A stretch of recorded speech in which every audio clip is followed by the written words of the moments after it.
with Asim Siddiqui.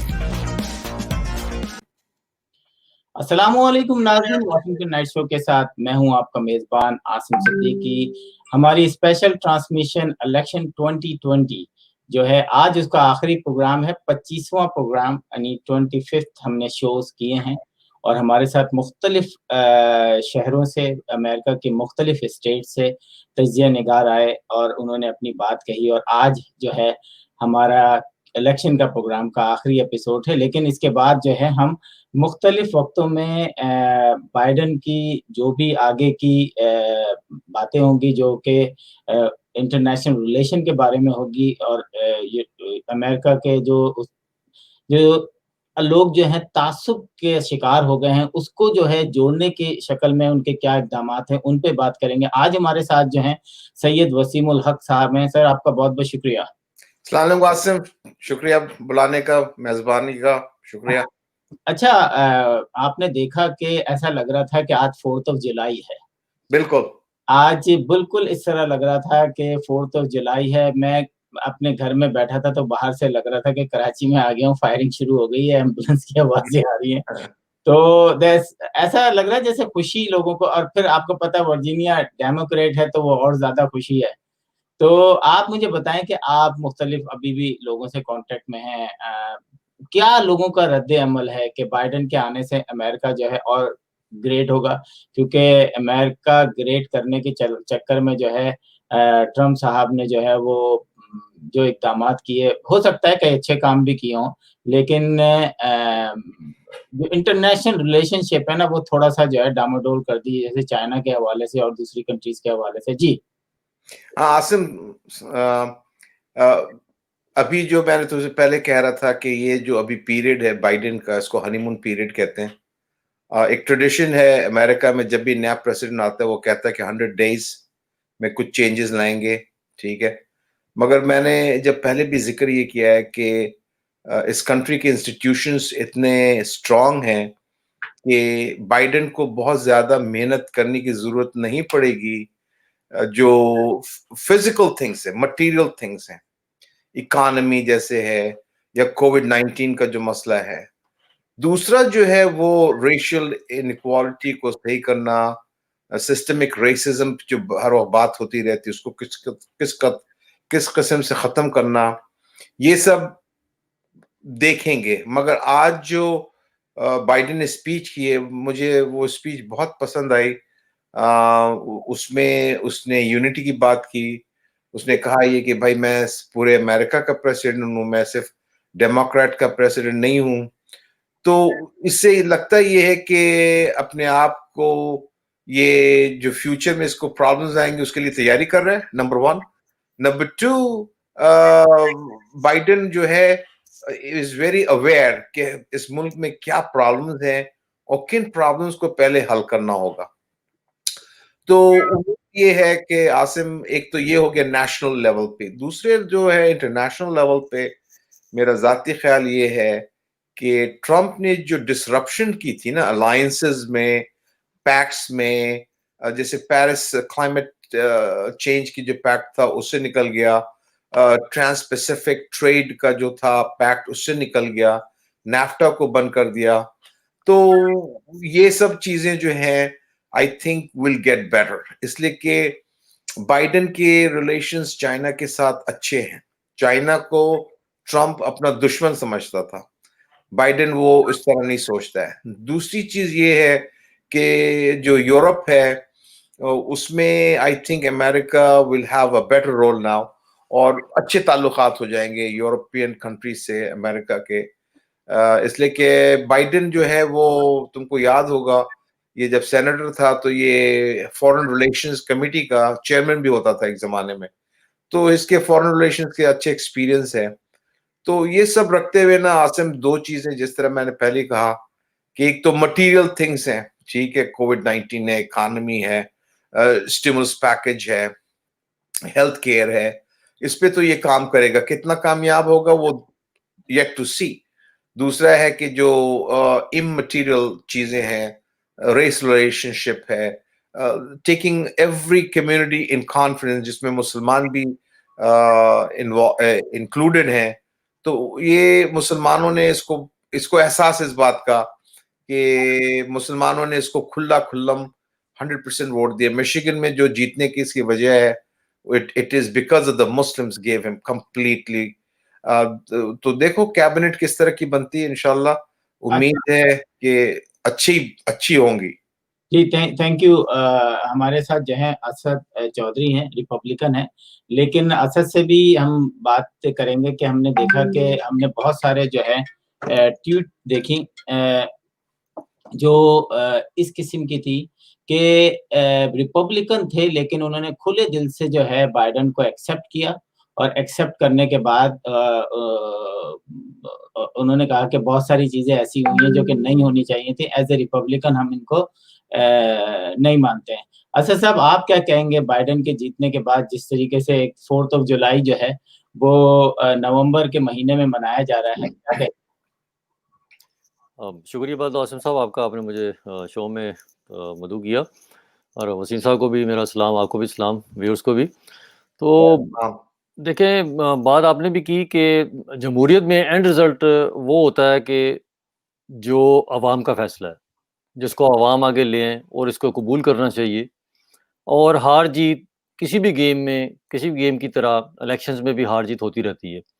इसमें आप हार को अपनी मान लेंगे तो इससे कोई जो है वो नुकसान नहीं होगा, इससे आपका कद बढ़ता है। तो लिहाज़ा मैं ये कहता हूँ कि ठीक है, each and every vote should have been counted. अगर वो काउंट होता रहा है बिल्कुल, क्योंकि मेल इन वोट्स ज़ाहिर है कि जो प्रोसीजर उनका था, अब जो रिसीव करने का उनकी टाइमलाइन्स थी, डेडलाइन्स थी, जो भी थी, वो इलेक्शन से पहले तय होनी चाहिए थी, अगर अगर उनके ऊपर किसी को कोई एतराज़ भी है तो। लेकिन जैसे वो आते रहे हैं, काउंट होते रहे हैं, तो लेकिन एक चीज़ है कि ईच वोट कास्ट होना चाहिए था टिल द लास्ट वोट। हो गया है, जो रिज़ल्ट आ गया है, इसको एक और फिर ऐसे देखें ना, एक माहौल बन जाता है, एक नोशन बन जाता है, कि एक जैसे एक बयानिया बन जाता है कि जी एक ठीक है, प्रेज़िडेंट इलेक्ट हो गए हैं, तो सबने दिल से अगर मान लिया है, तो मेरा ये ख़्याल है कि मैं लीगल बैटल में जाने के बजाय प्रेफ़र करूँगा कि इसको आप खुले दिल के साथ फ़ैसला करें, और कोई बुराई नहीं है अगर इसको आप मान लें कि जी ठीक है, हम एक पहली बात तो ये है कि ये एक सख्त मुकाबला था।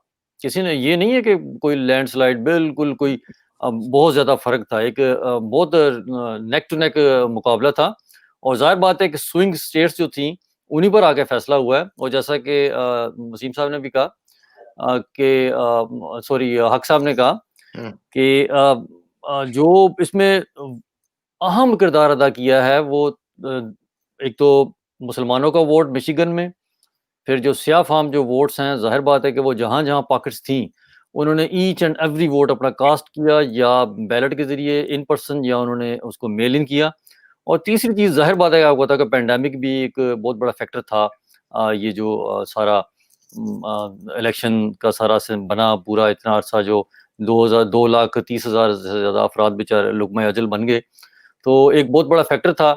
और फिर एक जो कुछ अरसे से रेशल जो चल रहा था, स्याह फार्म जो लोगों के साथ एक उनका एक ग्रीवेंस था, तो वो उसको सही तरह एड्रेस नहीं किया गया था, ये भी एक फैक्टर हो सकता है।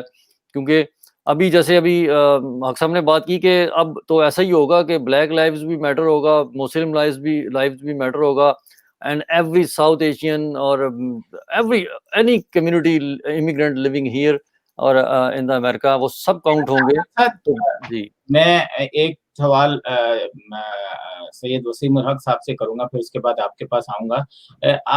ट्रम्प ने मानने से इनकार कर दिया और वो सुप्रीम कोर्ट जाएँगे। आपको क्या लगता है कि रिपब्लिकन इसको किस तरीके से रिएक्ट करेंगे? क्योंकि मैंने देखा कि कल कई रिपब्लिकन्स की एक्सेप्ट की वो आ गई है कि वो उन्होंने एक्सेप्ट कर लिया बाइडेन को।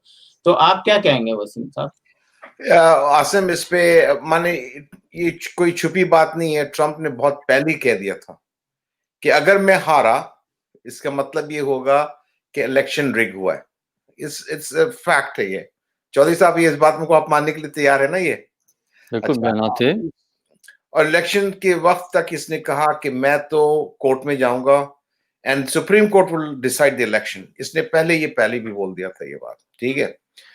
मुझे सुनने में ये आया है कि इसको मंडे या ट्यूसडे तक अगर इसने कंसीड करने की स्पीच नहीं दिया तो कुछ रिपब्लिकन्स जो हैं वो इसके पास जाएंगे और उसको बोलेंगे कि भाई बहुत हो गया, अब आगे बढ़ो, एक्सेप्ट करो इलेक्शन जो रिजल्ट्स हैं, और उसके लिहाज से जो भी आपका फैसला है। तुमको मैं यही कहता हूँ बार बार आसिम के यहाँ का जो इंस्टीट्यूशन है इस कंट्री का वो इतना स्ट्रांग है कि ट्रम्प के नॉट ओवरकम उस चीज को नहीं कर सकता है, पावर ऑफ द इंस्टीट्यूशन।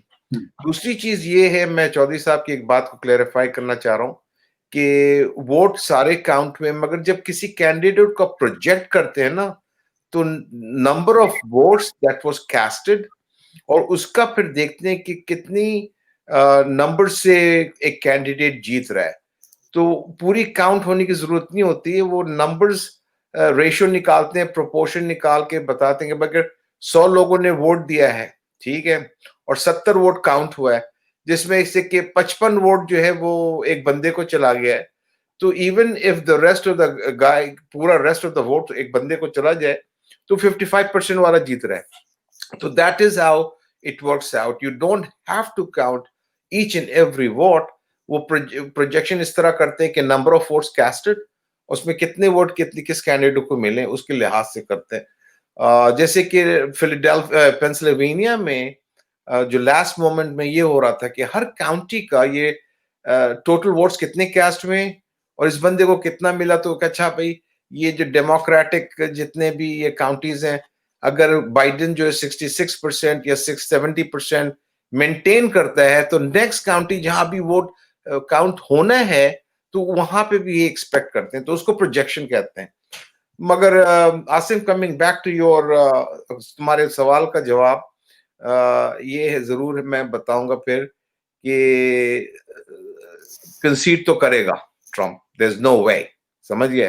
चाहे वो सुप्रीम कोर्ट में, सुप्रीम कोर्ट जो है वो वोट्स को टर्न अराउंड नहीं कर सकते। वो ये कर सकते भाई तुमने गिनती सही नहीं की, दोबारा गिनती कर लो, ठीक है, या यहाँ पे डेट क्यों है तो वहां पे इस बात पे बहस होती है कोर्ट में, मगर नंबर ऑफ वोट्स कास्टेड वो नहीं चेंज कर सकता है कोर्ट।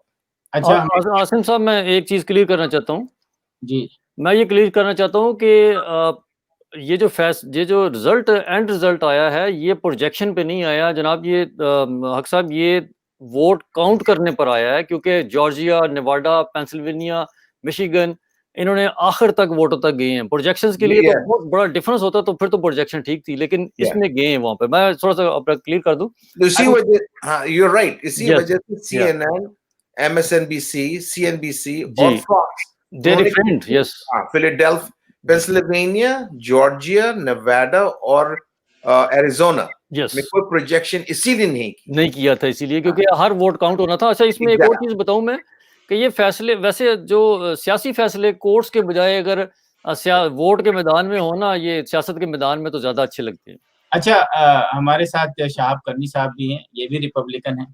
तो आज शाहब साहब, आपने देखा कि जो विनिंग आई और जिस तरीके से सेलिब्रेशन हुआ, और उसमें रिपब्लिकन ने भी कुछ लोगों ने एक्सेप्ट किया उनकी विनिंग को।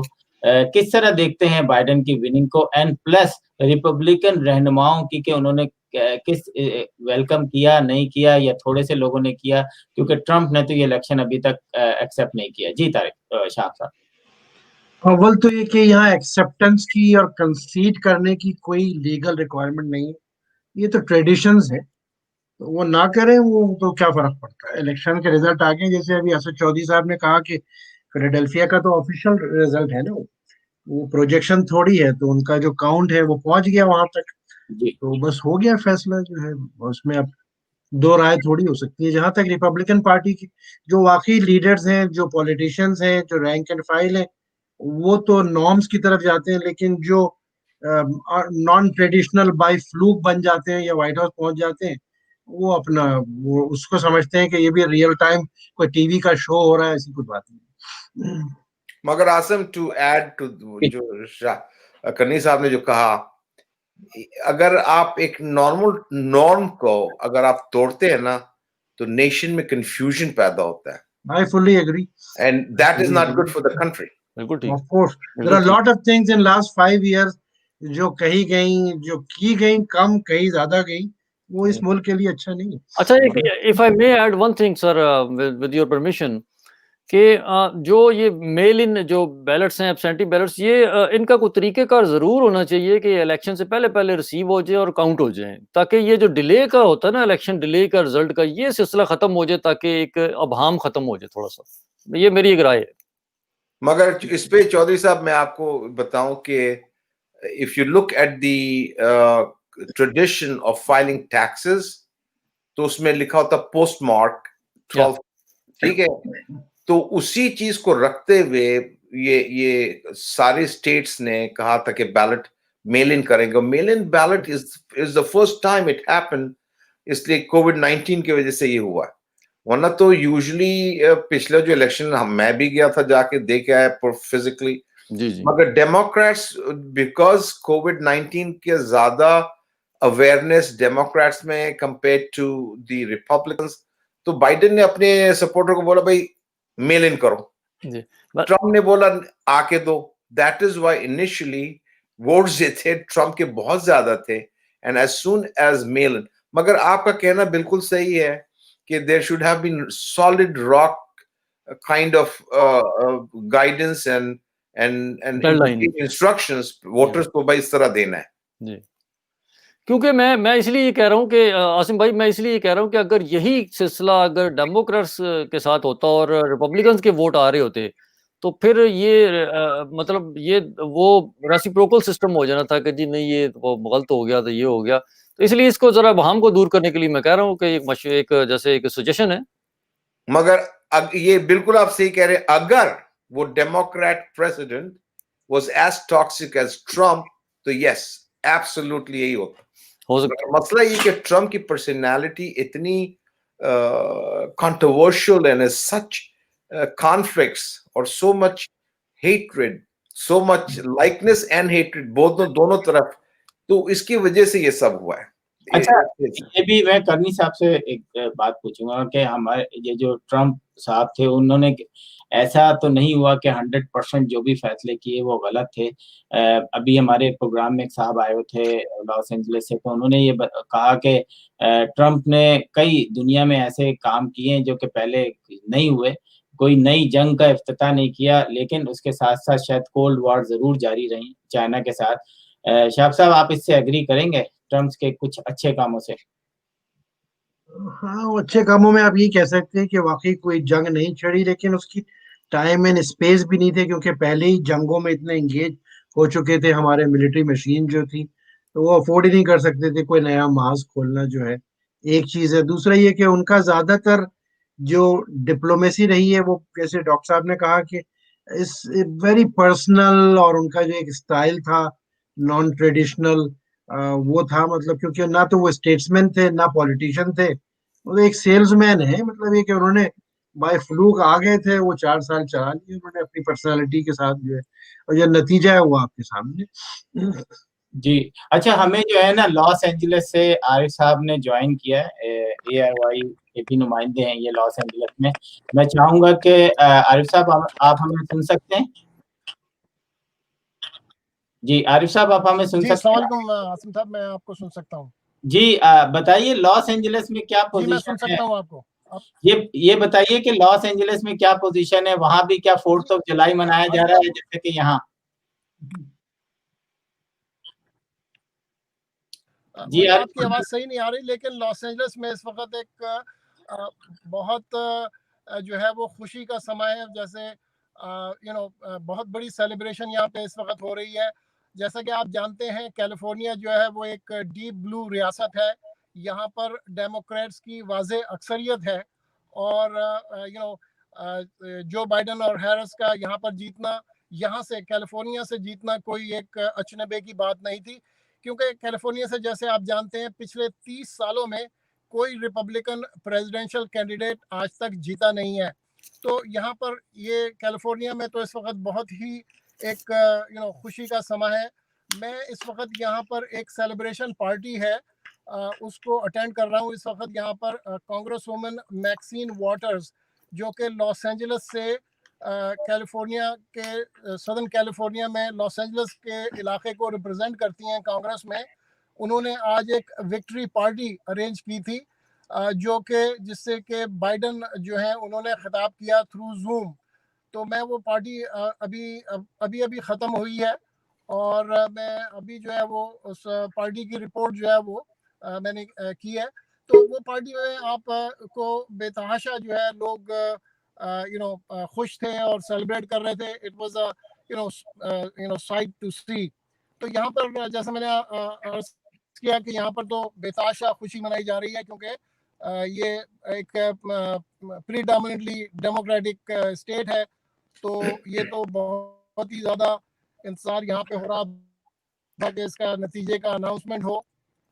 तो ये एक बड़ा अच्छा यहाँ पर इस वक्त समय है और मैं चाहूँगा कि यहाँ से मैं आपको लॉस एंजल्स से तमाम जी आरिफ साहब ये बताइएगा कि कोई ऐसा मैं बस वाकया ये अर्ज करना चाह रहा था कि मैं तमाम पाकिस्तानियों को जी मैं ये कहना भाई चाह रहा आसिफ था कि आपके इल्म में कोई ऐसा वाकया तो नहीं हुआ, कोई ऐसी लड़ाई का, फायरिंग का, या आपस में कोई गुत्थम गुत्था हुआ हो रिपब्लिकन और डेमोक्रेट, कोई ऐसा वाकया आपकी नजर में गुजरी आप तक?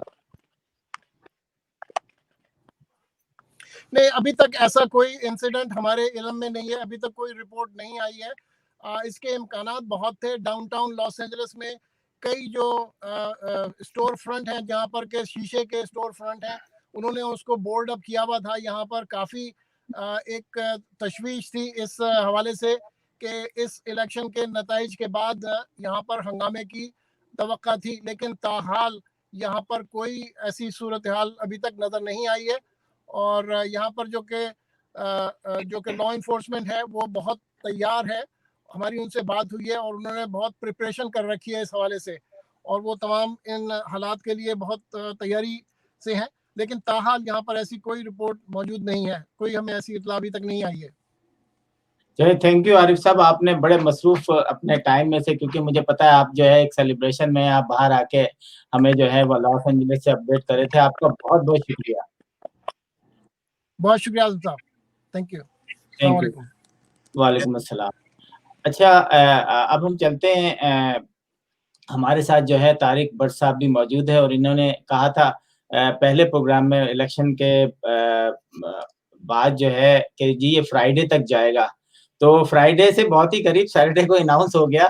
तो आपकी जो एक पेशन गोई थी वो बिल्कुल सही साबित हुई कि आपने इलेक्शन से पहले ही कहा था कि ये इलेक्शन जो है काउंट होने में जो है ये फ्राइडे तक जाएंगे, और फिर बाद में मेरा ख्याल है आपने ट्यूसडे का भी कहा, लेकिन जल्दी हो गया। मैं शाहब करनी साहब से पूछूंगा, शाहब साहब आप आइंदा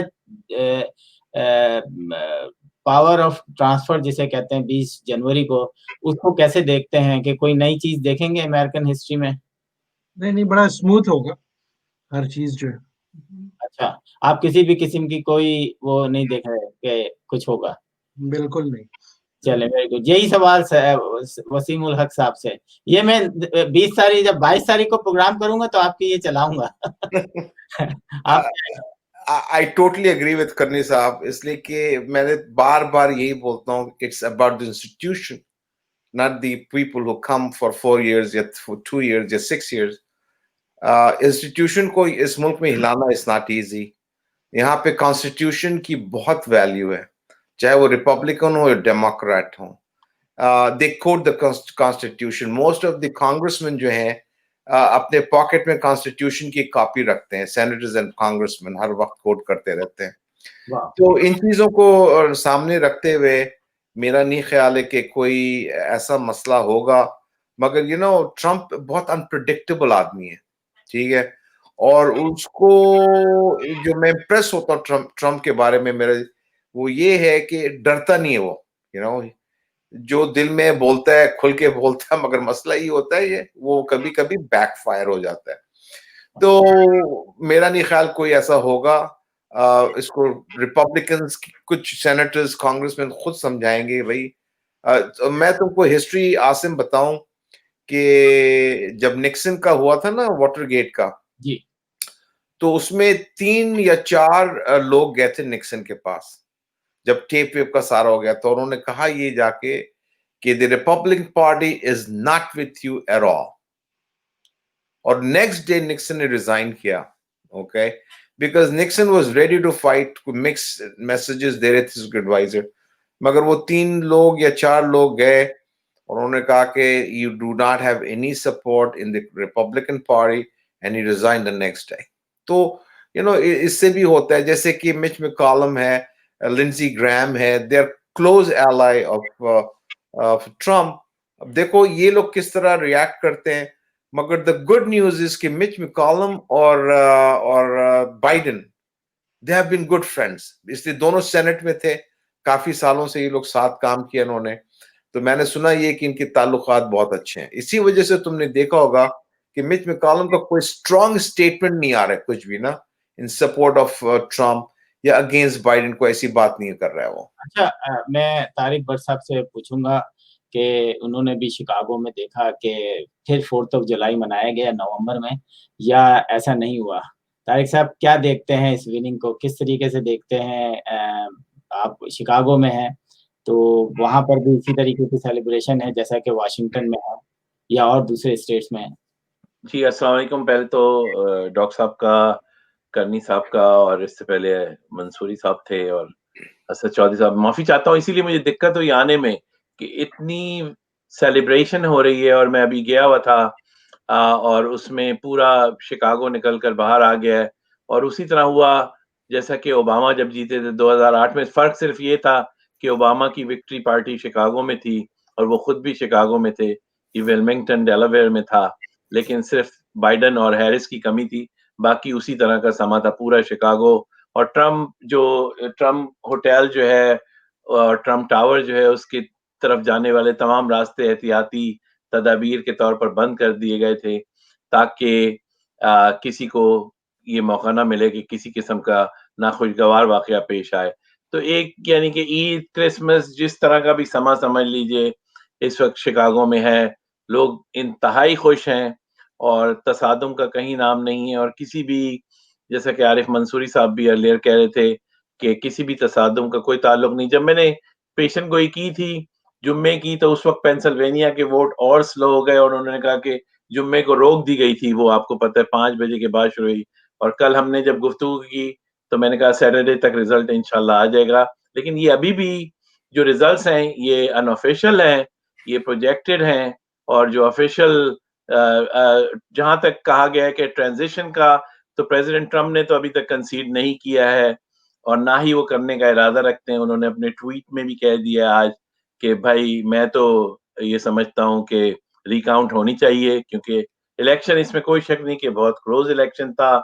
नेशन जो है डिवाइडेड बाय बैलेट है आज आज आज भी, और उसी वजह से जो है प्रेसिडेंट इलेक्ट बाइडेन ने इस बात की बहुत कोशिश की कि वो एक ऐसी तकरीर करें जो तारीखी तकरीर है उस प्रेसिडेंट की, जो इसने 76 मिलियन वोट हासिल किए हैं। लेकिन आप देखिए कि हारने वाला कैंडिडेट भी 71 मिलियन वोट लेकर बैठा हुआ है। तो ये कोई ऐसा फर्क नहीं है जिसपे कोई बड़ी, और जहां पे 4 स्टेट जिनमें जीत भी है वो बहुत ही मामूली वोटों से है, जैसा कि प्रेसिडेंट ट्रम्प की भी जीत विस्कॉन्सिन, मिशिगन और पेंसिल्वेनिया में 2016 में बहुत कम थी। इससे ये साबित हो रहा है कि अमेरिकी कौम बहुत तकसीम हो गई है। डेमोक्रेसी जो है उसको जो है वापस लाने के लिए पटरी पे बहुत मेहनत करनी पड़ेगी, और यही बात आज बाइडेन साहब ने अपनी तकरीर में कही और उनकी वाइस प्रेसिडेंट ने भी, कि इट्स टाइम फॉर हीलिंग। लेकिन जहां तक ट्रांजिशन का ताल्लुक है, उनके लॉयर्स तैयार बैठे हुए हैं प्रेसिडेंट ट्रम्प के, जो लीगल बैटल्स के लिए तैयार हैं। रूडी जूलियानी साहब तैयार हैं। तो ये आप कुछ लीगल बैटल्स और रिकाउंट देखेंगे, लेकिन उसके बाद रिजल्ट्स तो वही रहते हैं जो होते हैं। अच्छा, मैं असद चौधरी के पास जाने से पहले शहाब गनी साहब से एक चीज पूछूंगा।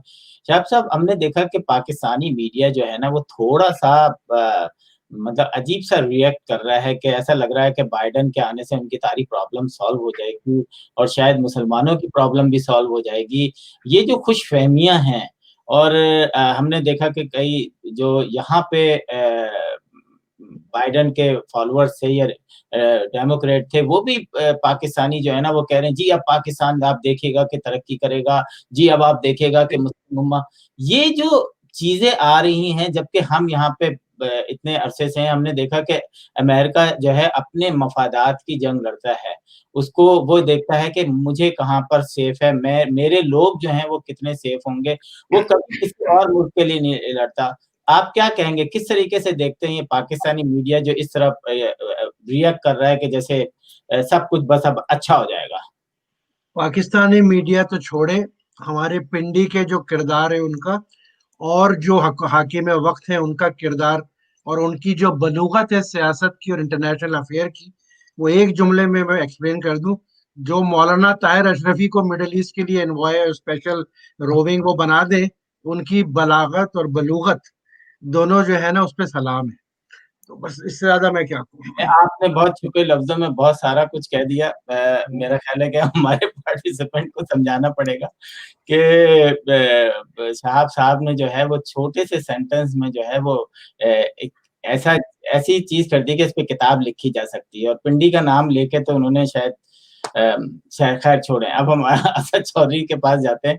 असद चौधरी साहब, हमने देखा कि इस दफा रिपब्लिकन ज्यादा एक्टिव थे पाकिस्तानी साइड पे, या तो तस्वीरें खिंचाने के लिए थे, या वाकई उनको लग रहा था कि वो जो है कुछ काम करेंगे और ट्रम्प साहब वापस आ जाएंगे। कुछ मुशीरों की भी छुट्टी हो गई, कुछ अब ट्रम्प की सारी साइड जो है नेक्स्ट 4 इयर्स में जो है उनकी चांदनी मेरा ख्याल है शायद इतना ना हो। आप क्या कहेंगे, क्योंकि आपने खुद एज ए रिपब्लिकन काफी काम किया है उनके साथ काउंटी बेसिस पे, कि ये इस वजह से रिपब्लिकन बन गए कि डेमोक्रेट्स में उनको तस्वीर खिंचाने का मौका नहीं मिलता था?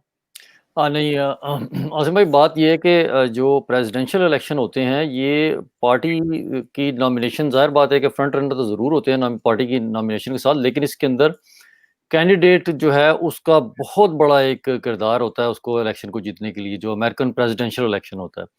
तो ये जो रिपब्लिकन या डेमोक्रेट्स, ये जो हाउस के लेवल, सेनेट के लेवल या लोअर लेवल पे जो है डेलीगेट के लेवल पर, स्टेट लेवल पर, वो एक्चुअली हमारे साथ मिलकर जो है वो जो लोअर लेवल पे जो ग्रास रूट लेवल की वर्कर्स हैं या कम्युनिटी जो रहती हैं उनके साथ हमेशा से एक्टिव रहते हैं वो।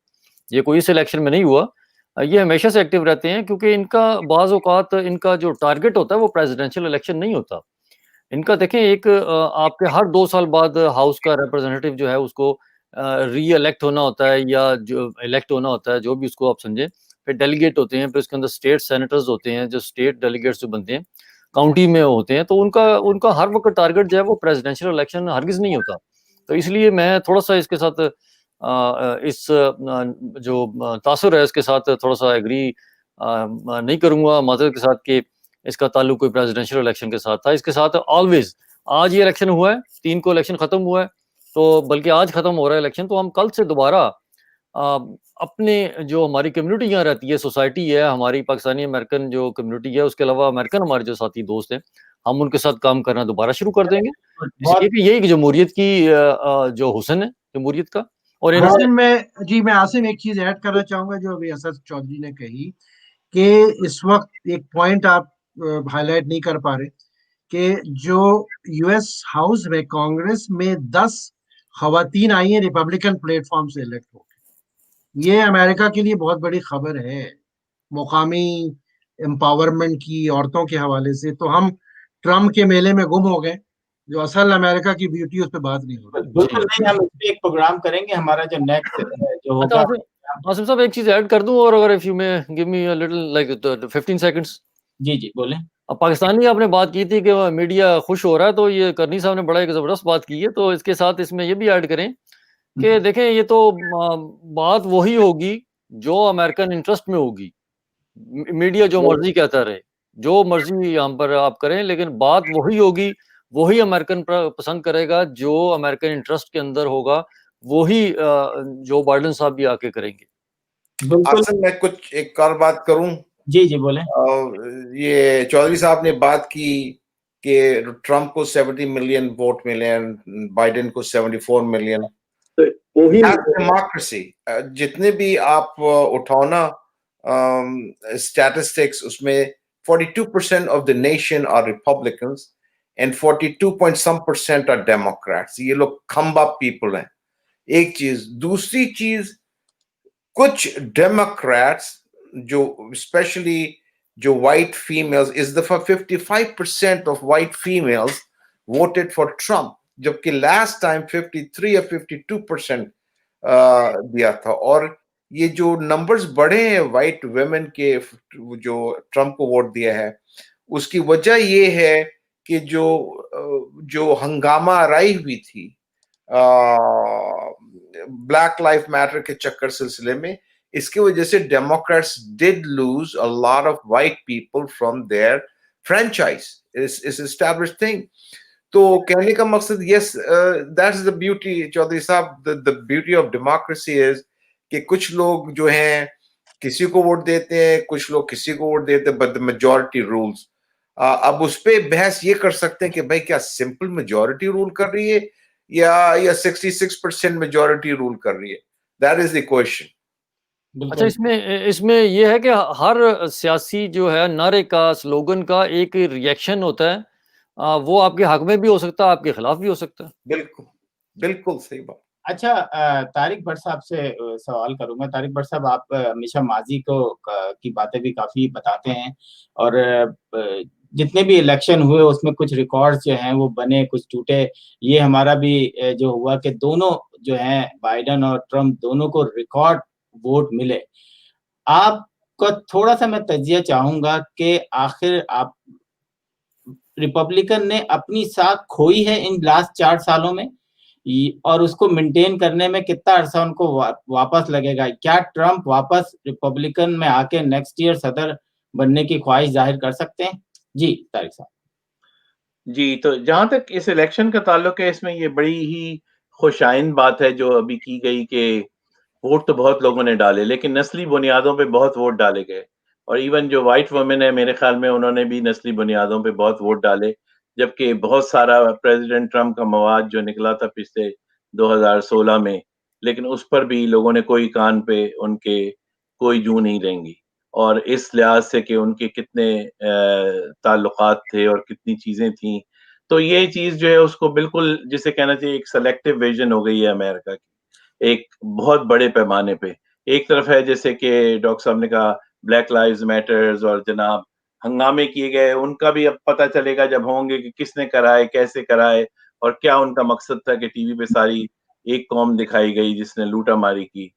और इसमें बहुत सारे पहलू सामने आएंगे, लेकिन जो सबसे इम्पोर्टेंट चीज है वो ये है कि आप देख सकते हैं कि डेमोक्रेसी के बावजूद प्रेसिडेंट ट्रम्प ने अभी तक कुछ नहीं किया। उनका अपना किरदार आप देखें, आप बाकी लोगों को छोड़ें, वो अभी तक कंसेशन स्पीच करने को तैयार नहीं है, वो अभी तक किसी तरह से कंसीड करने को तैयार नहीं है, गो कि उन्हें करना पड़ेगा इवेंचुअली। तो ये उनका किरदार बताता है कि he is a fighter, he is a resilient guy, he does what he does. वही आज जैसे उनके पुराने कैंपेन मैनेजर ने कहा, भाई ट्रम्प से हम क्या कहेंगे, वो तो वही करते हैं जो उन्हें करना होता है।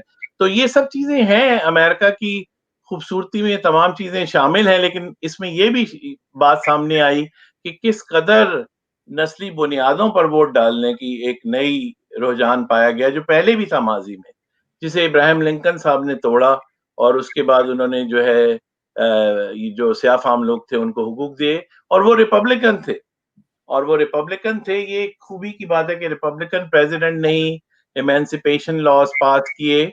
और जहां तक बात चल रही थी कि अमेरिका और पाकिस्तान के ताल्लुकात के बारे में और बहुत अच्छे कमेंट्स आए, तो देखें वो सही बात है। विंस्टन चर्चिल की बात थी कि people have friends and countries have interest.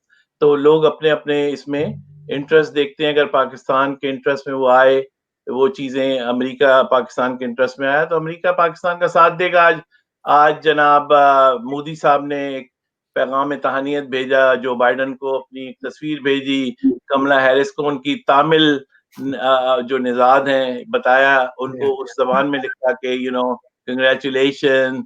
और वो माय यंगर सिस्टर, जी, तो अब मतलब वो उनकी यंगर सिस्टर हो गई। और जहां तक पहले ताल्लुक था वो तो उन्हें जान भी नहीं रहे थे।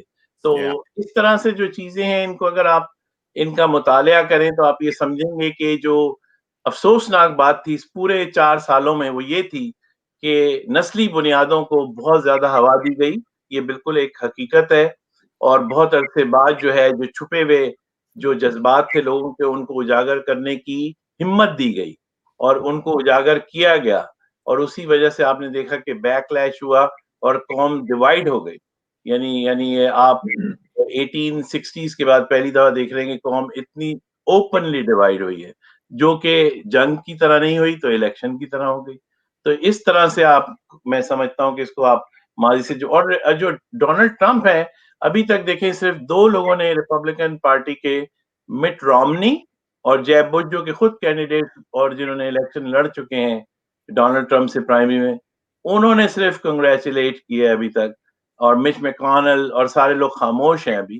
वो करेंगे इवेंचुअली सब लोग, क्योंकि उन्हें करना पड़ेगा, क्योंकि ये दस्तूर है कि ऐसा करना पड़ता है। लेकिन कोई अपनी तबीयत से खुशी से नहीं कर रहा है अभी तक कोई भी। और ये चीज अभी चलेगी। और जो सेनेट है अभी उसका फैसला नहीं हुआ, जैसे डॉक्टर साहब ने कहा, क्योंकि यहाँ पे कई ब्रांचेस हैं पावर की और उनको सबको रिकग्नाइज आपको करना पड़ता है। कांग्रेस में रहेगी डेमोक्रेट्स की मेजोरिटी और जॉर्जिया की 2 सीटें डिसाइड करेंगी कि सेनेट में कौन हुकूमत करता है। अच्छा, मैं अब आप सबसे क्लोजिंग रिमार्क्स लूंगा। सबसे पहले मैं शाह करनी साहब के पास जाऊंगा, उनके क्लोजिंग रिमार्क्स के साथ मैं पूछना चाहूंगा कि 20 जनवरी को जब भी इस तरह की चीजें होती हैं अमेरिका में, वो पूरी दुनिया में से लोग आते हैं, शायद प्रेसिडेंट भी आते हैं, प्राइम मिनिस्टर्स भी आते हैं। तो आप क्या समझते हैं कि इमरान खान जो है वो एक दफा फिर अमेरिका का दौरा करेंगे?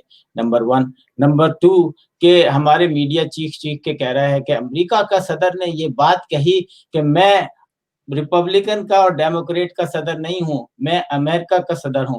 तो ये बात तो हर दफा कही जाती है। आज पाकिस्तानियों को ये बात क्यों याद आ रही है कि वो चैनल पे बोल रहे हैं कि जी ये अमेरिका के सदर ने ये बयान दिया और ये बहुत अच्छा बयान है, बड़ा खुशाइंद बयान है। तो मैं चाहूंगा शाह पन्नी साहब इस पे कमेंट करें, और आप में से कोई कमेंट करना चाहेगा तो जरूर प्लीज। देखिए, पहला तो ये कि क्योंकि अब कोविड-19 चल रहा है तो उसमें कोई आने का तो सवाल ही पैदा नहीं होता। तो वो तो इमरान खान साहब मास्क पहन के आए या बगैर मास्क के, चप्पलों के साथ उतरे या बगैर चप्पल के, कोई फर्क नहीं पड़ेगा। अच्छा, अब जहां तक आपने जो दूसरा सवाल किया कि वो मैं तीनों से एग्री करूंगा कि ये किसी मुल्क का इंटरेस्ट होता है, जो ट्रांजैक्शनल रिलेशनशिप होती है कंट्री टू कंट्री। तो उसमें ये कोई नारे और मीडिया और पाकिस्तान के तो बेचारे मतलब क्या हम कह सकते हैं कि स्टैंडिंग है ग्लोबल जियो पोलिटिकल सिचुएशन में, जो भी थी वो भी लूज कर गए। अब तो ना सऊदिया दोस्त रहा, ना चाइना भाई रहा, वो हिमालय की दोस्ती भी खत्म हो गई है। तो ये सब चीजें कॉम्प्रोमाइज हो चुकी हैं, एक केओस और सर्कस बना हुआ है। और इज्जत अपने यहाँ से शुरू होती है, जब अगर आपके पंजाबी में असद चौधरी ज्यादा समझे, घर में दाने अगर होते हैं ना मजबूत, तो फिर इज्जत होती है। वरना आप कितने भी नारे लगा लें, कितने भी मीडिया की स्ट्रेटजी बना लें, फेसबुक के ऊपर स्टोरीज कर दें, it does not earn any respect. जी थैंक यू। मैं कुछ बोलूं आसिम? अच्छा, आप जी बिल्कुल। ये हमेशा जब भी कोई नया गवर्नमेंट आती है या नया इलेक्शन के बाद कोई भी कामयाब कैंडिडेट पावर में आता है, तो there is a honeymoon phase. ठीक है, अवाम के साथ साथ हर कोई जज्बाती होता है, ऐसा ह्यूमन इंस्टिंक्ट है ये। चाहे वो जर्नलिस्ट हो या ना हो, उससे कोई फर्क नहीं पड़ता है। देयर ऑल, सबका एड्रेनल लेवल बढ़ा हुआ होता है। जब वो बढ़ा हुआ होता है तो हर कोई हर किस्म का स्टेटमेंट देता है। But the bottom line is, जो एक kind of I am happy in a way, या मैं थोड़ा सा होपफुल ये हूं कि Biden has been the chairman of the foreign affairs के कमेटी का चेयरमैन रहा है, तो he knows ins and outs. वो है ना, वो इंस्टिंक्ट पे नहीं काम करेगा। He will look at the policies कि भाई क्या है क्या नहीं है। एक चीज ये, दूसरी चीज ये कि इसका बेटा हंटर बाइडेन जो है, उसके चाइना में कंपनीज के साथ ताल्लुकात है, whether they are good relationship, bad relationship, उस दैट इज अनदर इश्यू।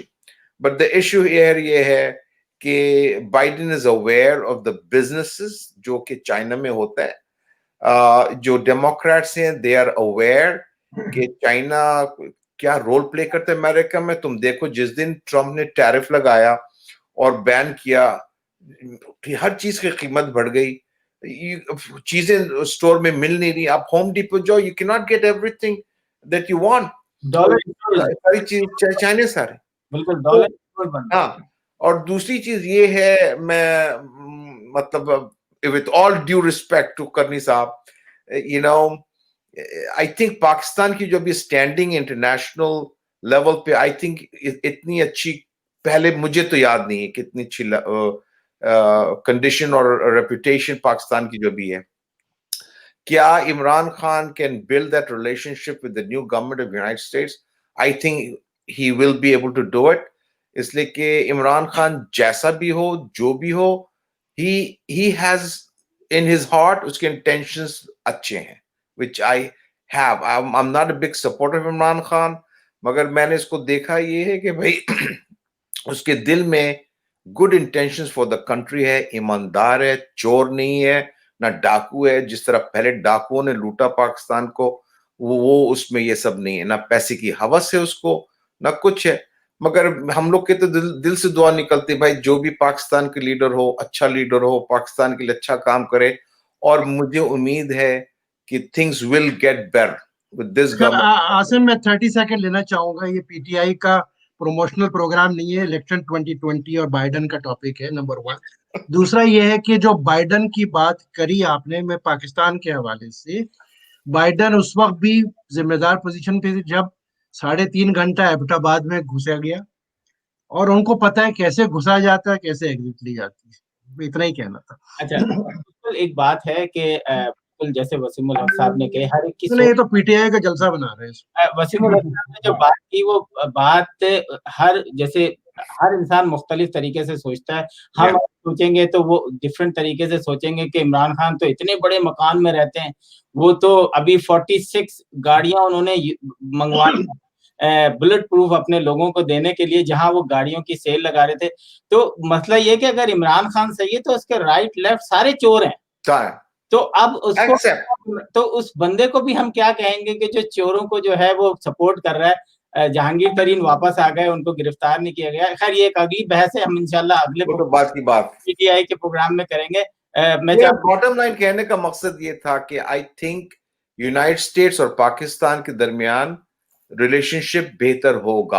तो चलें, थैंक यू। असद चौधरी साहब, क्लोजिंग रिमार्क्स। जी, जैसे कि सबने भी, दोनों ने ये कहा कि बाइडेन साहब जो हैं वो एज आपको पता है कि वाइस प्रेसिडेंट 8 साल उन्होंने व्हाइट हाउस में गुजारे हैं, तो he knows how to deal with Pakistan. Pakistan को समझते हैं, साउथ एशियन पूरे रीजन को समझते हैं, सियासत में एक बहुत एक्सपीरियंस है उनका। ठीक है, वो करेंगे इसको, लेकिन खूबसूरती मैं ये चाहता हूँ कि पाकिस्तान को सबसे बड़ा जो सबक लेना चाहिए अमेरिका से, वो लेना चाहिए डेमोक्रेसी इम्पोर्ट करें आप अमेरिका से। तो क्योंकि हम जब भी फख्र से बात करते हैं, जहाँ भी बात करते हैं कि जी अमेरिकन डेमोक्रेटिक सिस्टम जो है यहाँ का, ये हमारे लिए एक प्राइड है, तो हम चाहेंगे कि इसको पाकिस्तान भी अडॉप्ट करे, वहाँ पर इससे कुछ सीखें। दूसरा, करनी साहब ने जो बात की है वो उसके ऊपर मैं थोड़ी रोशनी भी डालूंगा कि कोविड की वजह से जो भी कुछ भी हो, लेकिन इमरान खान साहब मेरा ख्याल है कि अनकरीब उनकी आने की कोशिशें शुरू हो जाएंगी यहाँ पर, तो मास्क तो वो पहनेंगे। लेकिन ज़ाहिर बात है कि नया प्रेसिडेंट आया है, तो उसको मिलने के लिए एक स्टेट का हेड तो ज़ाहिर है कि पाकिस्तान के लिए इंपॉर्टेंट है, अमेरिका बहुत ज़्यादा है, और ज़ाहिर है पाकिस्तान अमेरिका के लिए पाकिस्तान भी बहुत इंपॉर्टेंट है। इस वक्त अफगानिस्तान का सारा मामला चल रहे हैं, तो एक मीटिंग हो जाए तो कोई मजायका नहीं होगा। तो मेरा तो यही रिमार्क्स है। अच्छा, मैं तारिक भट्ट साहब के पास जाने से पहले कह दूं कि अगर हमारे प्राइम मिनिस्टर आते हैं तो कोई 60-70 प्राइम मिनिस्टर या प्रेसिडेंट और आएंगे, तो मैं नहीं समझता this is the right time कि वो बैठ के कोई मीटिंग करें, क्योंकि वो उनका सेलिब्रेशन डे होगा, पावर ऑफ ट्रांसफर होगा। हाँ, तस्वीर खिंचाने के लिए वो बिल्कुल देखें, तस्वीरी वो तो पिछले हुक्मरान भी वहां से तस्वीर खिंचवाने के लिए आ चुके हैं, ये भी आ सकते हैं, और ये तो कतर एयरलाइन उस पर आएंगे, लेकिन हमारे जो पिंडी वाले लोग हैं वो तो अपने जहाजों पर आते हैं। तो बात तो बहुत सारी है कहने के लिए। मैं चाहूंगा तारिक भट्ट साहब से कि तारिक भट्ट साहब अपनी क्लोजिंग रिमार्क्स दें और जो भी कहना चाहें प्लीज। Ji, ji.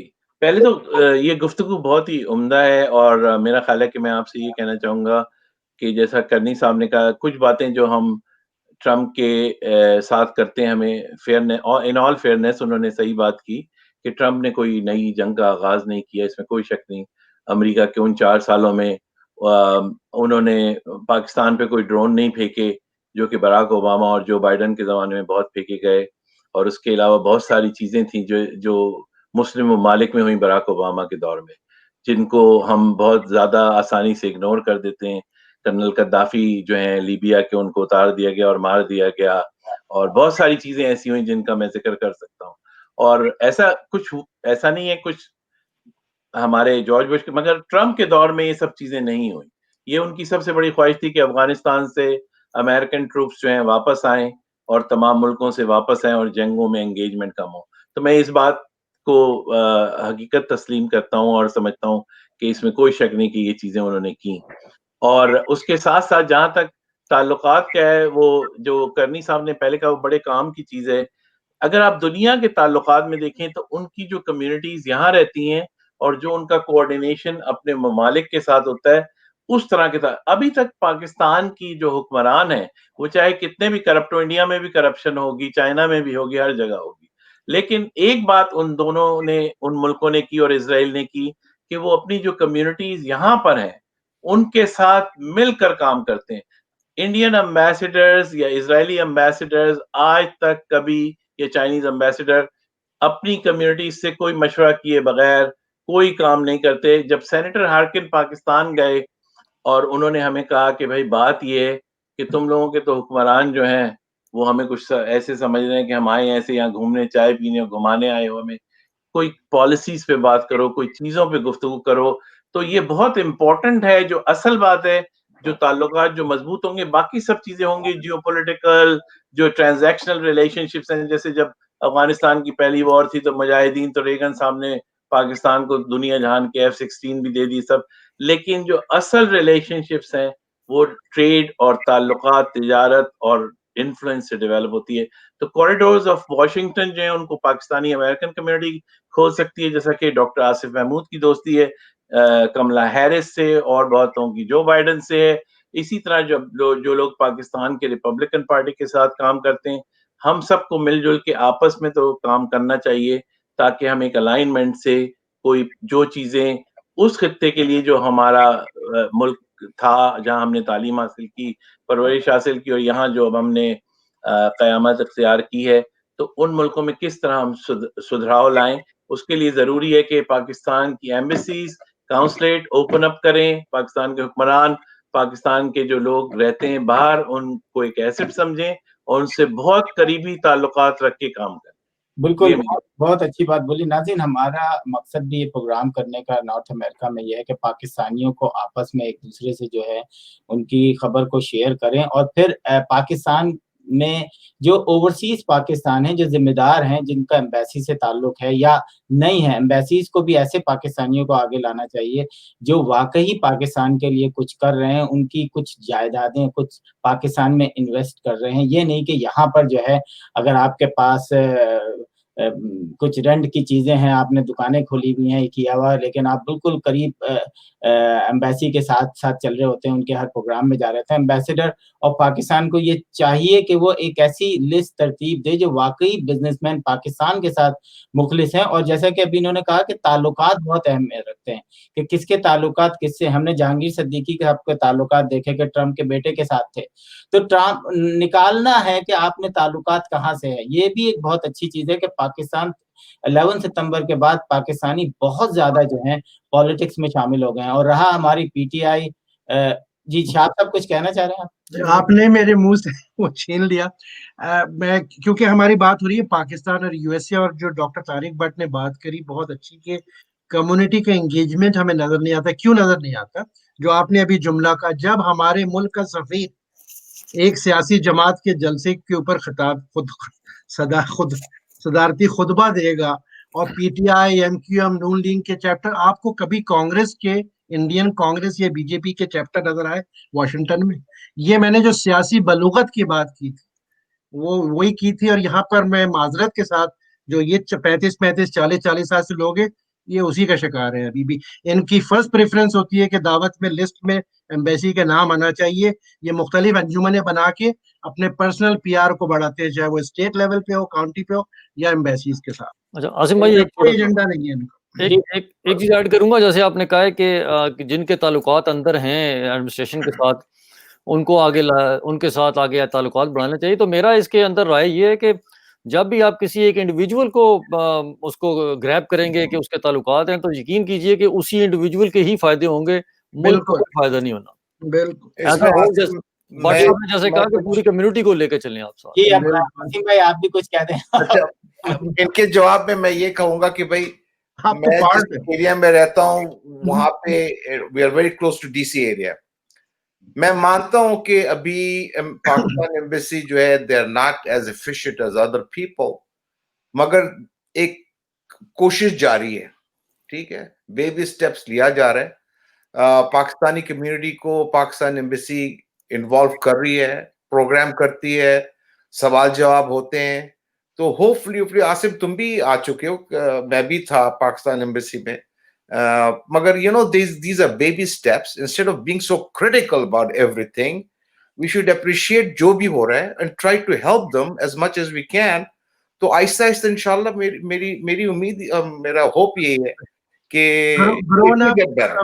डॉक्टर हम जो भी बोले उससे डॉक्टर साहब फर्क नहीं पड़ता आपके बोलने से। ग्रोन अप लोगों के साथ जिनके बाल सफेद हो बेबी स्टेप तवक्को नहीं करते। Every thing has baby steps. Wasimul हक साहब, सॉरी Hopefully. वसीमुल हक साहब, मेरी आपके साथ पहली मुलाकात जो है ना वो हुई थी एम्बेसी में हुई। अच्छा, मैं उसके आपको एक आखिरी चीज आसिम भाई, सिर्फ असल में ये कि हम लोग तो हाजिर हो जाते हैं एम्बेसी के अंदर, हाँ। लेकिन हम जहाँ बाहर उनको अपने फंक्शंस में कहीं बुलाते हैं तो वहां पर आने में वो बहुत ज्यादा रेजिस्ट करते हैं। अच्छा, मैं आपको हम लोग के साथ इतनी प्रॉब्लम नहीं हुई चौधरी मैं- साहब। नॉन पॉलिटिकल मैं एक बात करना चाहूंगा हर आसिम भाई, वक्त नहीं, मगर they try to do it. कि बात ये कि ये नहीं है कि हम किस जगह आते हैं और किस जगह जाते हैं। जो एक्सपर्ट्स हैं उनकी जो स्किल सेट है उसे हिंदुस्तान और चाइना ने, मैं बिल्कुल ओपनली बात करना चाहूंगा। अब जब इंदिरा गांधी की हुकूमत थी तो मैं सैम पिट्रोडा साहब से मिला, जिन्होंने इंडिया की टेक्नोलॉजी को रेवोल्यूशनाइज कर दिया। हिंदुस्तान एक बहुत ही बुरे वक्त से गुजर रहा था मुआशियात में, इक्तसादी हालात में, और ये जो सैम पिट्रोडा है ये एक यहाँ पे इंजीनियर हैं जिनको बुलाया गया और उनसे काम लिया गया कि वो रेवोल्यूशनाइज करें, क्योंकि इंडियन टेलीफोन लाइंस ही अच्छी नहीं थी, इतनी बोसीदा थी। पाकिस्तान तो फिर चीजें खरीद लेता था बाहर से और उनकी अपग्रेड कर देता था। तो असल बात ये कि आप कितना मीनिंगफुल इंटरेक्शन करते हैं एक दूसरे से, और इनफरादी भी फायदे उठा लें भाई, लेकिन कलेक्टिव जो इंटरेस्ट है उन्हें कॉम्प्रोमाइज ना करें आप। तो ये चीज जरूरी है बहुत बहुत। बिल्कुल तारिक साहब, आप सबने जो बातें की उसकी कोई लॉजिक है। मैं तकरीबन 20 साल से 20 नहीं तो 18 साल से कवर कर रहा हूँ, एम्बेसी में जाता हूँ। मैंने देखा कि कुछ चेहरे जो कि ऐसे आते हैं जिनका कोई मकसद नहीं होता, कोई मकसद नहीं होता एम्बेसी के अंदर, लेकिन वो मौजूद होते हैं। ना वो है, मतलब ऐसा होता है कि उनका बहुत बड़ा बिजनेस है, वो कंट्रोवर्शियल होते हैं कम्युनिटी के अंदर। वो मतलब ऐसी फजा पैदा कर देते हैं जिससे कम्युनिटी मतलब अपने आप को सिक्योर फील नहीं करती कि ये कौन लोग हैं। तो एम्बेसी को भी चाहिए कि जब वहां पर लोग आए तो वो ऐसे लोग आए जो कि कंट्रोवर्शियल लोग ना आए। लेकिन हमारे यहाँ आप ये देखें कि जहां-जहां पाकिस्तान एम्बेसी में लोग मौजूद हैं, जहां-जहां एम्बेसी 4 काउंसलर हैं, वहां की जो स्टेट है ना, जो वहां के पाकिस्तानी थोड़े बिगड़े हुए हैं। उन्होंने मुख्तलिफ जमातें बनाई हुई हैं, कहीं ना कहीं से पता चलता है वहां से पैसे मिल रहे हैं, यहाँ से पैसे मिल रहे हैं। तो खैर आज का प्रोग्राम हमारा इलेक्शन पे था, माजरत के साथ थोड़ा सा ट्विस्ट हो गया है, लेकिन इस पे हम डेफिनेटली एक प्रोग्राम करेंगे जिसमें हम बताएंगे कि पाकिस्तान एम्बेसी का किरदार अमेरिका के अंदर क्या है, और उसमें आप सबको इन्वाइट करेंगे। और मैं चाहूंगा कि खुल के गुफ्तगू होनी चाहिए और बात होनी चाहिए अब, क्योंकि फ्रीडम है। और मैं समझता हूँ तनकीद जहां पर होती है वहां पर जो है ना, थोड़ा सा आपको बात करने का मौका मिलता है, और हो सकता है कि आप कोई ऐसी बात करें जिससे मुल्क का भला हो जाए। आसिम साहब, आसिम साहब आप तो जर्नलिस्ट हैं माशाल्लाह, इतने पुराने, आपको पता है कि कितने यहाँ के जर्नलिस्ट सारे वो भी एक किबला अपना ना एक तरफ कर देते हैं किसी एक आदमी को ऊपर चढ़ाने के लिए। तो काम कहाँ से होने आपके? नहीं, उस पे भी बात करेंगे इंशाल्लाह। अब क्योंकि हमारे साथ ये है कि हमारे यहाँ मीडिया जो है ना, जो नॉर्थ अमेरिका का मीडिया, आजाद मीडिया है, वो अब आ रहा है। बहुत सारे चैनल्स ऐसे हैं जो कि खुल के बात करते हैं, अमेरिका के अंदर हैं। पाकिस्तानी चैनल्स के साथ मुसीबत ये है कि मैं बताऊं, मैं अपने साथ, कि वो कहते हैं नहीं आसिम आप ये थीम है आपकी, तो जब आपको लॉक लगा देंगे तो फिर आप जर्नलिस्ट तो नहीं रहे ना। अमेरिका में बैठ के अगर मुझे पहला शोकाज नोटिस मिला तो मैंने उनसे यही कहा कि I use my first amendment right, मैं अमेरिकन सिटीजन हूं, मैं कह सकता हूं। तो पाकिस्तान वालों को ये हजम नहीं होता कि आप फ्रीडम ऑफ एक्सप्रेशन रख सकते हैं, नहीं, वहां पर किसी किस्म का कोई फ्रीडम ऑफ एक्सप्रेशन नहीं है, कंट्रोल्ड मीडिया है। लगता है कि बहुत आजाद है। इसी के साथ, इन्हीं लफ्जों के साथ जो है मैं इजाजत चाहूंगा। ऑलमोस्ट टाइम खत्म हो चुका है। आप सबको बहुत बहुत शुक्रिया। इंशाल्लाह जल्दी जो है मुलाकात होगी और उस पर फिर अपनी सियासी गुफ्तगू हम जारी रखेंगे, बेशक नोक-झोंक भी होगी। थैंक यू सो मच आप लोगों का बहुत-बहुत शुक्रिया। वालेकुम सलाम। बहुत-बहुत शुक्रिया सब। वॉशिंग